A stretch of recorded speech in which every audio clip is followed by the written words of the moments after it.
மனிதன் பாதிக்கப்பட்டாலும் அவனுக்காக போராட வேண்டும், குரல் கொடுக்க வேண்டும், அவனுக்கு ஆதரவாய் களத்தில் நிற்க வேண்டும் என்று சொல்லி இன்றைக்கு தமிழ்நாட்டில் 50 லட்சத்திற்கு மேற்பட்ட இளைஞர்களை அணிதிரட்டி வைத்து சாதி ஒழிப்பே மக்கள் விடுதலை என்று போராடி கொண்டிருக்கிற இயக்கம் விடுதலை சிறுத்தைகள் தலைவர் திருமாவளவன் அவர்கள் அப்படிதான் எங்களை வளர்த்து கொண்டிருக்கிறார், வழிநடத்தி கொண்டிருக்கிறார்.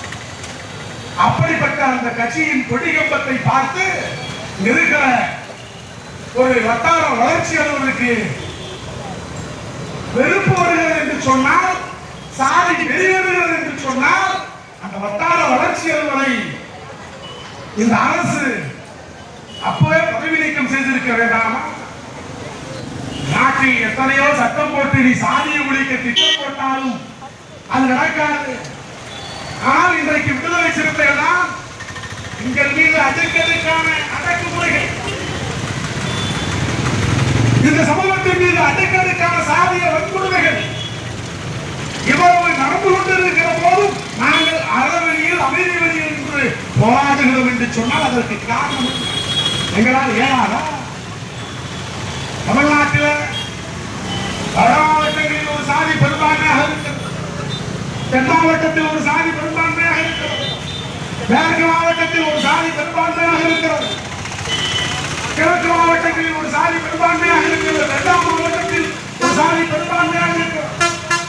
எந்த சாதி எங்கே பெரும்பான்மையாக இருக்கிறதோ அவன் அங்கே ஆதிக்கம் செலுத்துகிறான், அவன் அங்கே ரவுடித்தனம் செய்கிறான், அவன் அங்கே பொறுக்கித்தனம் செய்கிறான், அவன் அத்துமீறல்களை ஏற்கிறான், அரசு சொத்துக்களை சூறையாடுகிறான், அவன் ஆட்சியை மண்டலுகிறான், அவன் கல்லை முறைகேடாக உடைத்து கேரளாவுக்கு கடத்துகிறான், அந்தமானுக்கு கடத்துகிறான்.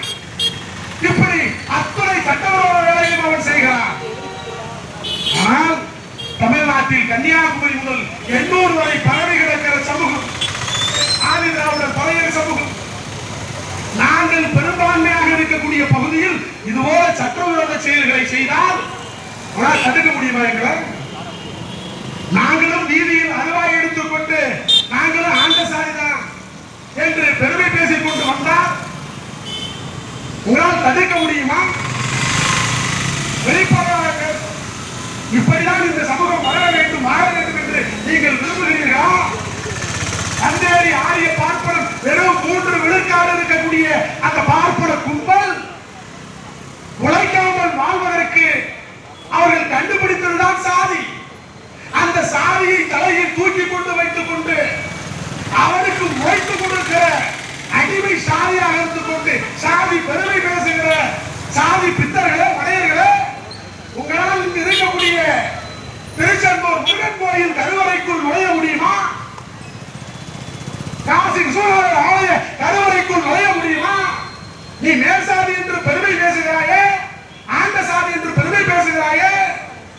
நீ ஆண்ட சாதி என்று சொன்னால், மேற்சாதி என்று சொன்னால், பெரிய சாதி என்று சொன்னால் இருக்கிற கோவில் கருவறைக்குள் நுழைந்து பா, அப்பொழுது தெரியும் நீ பாப்பானுக்கு அடிமை சாதி.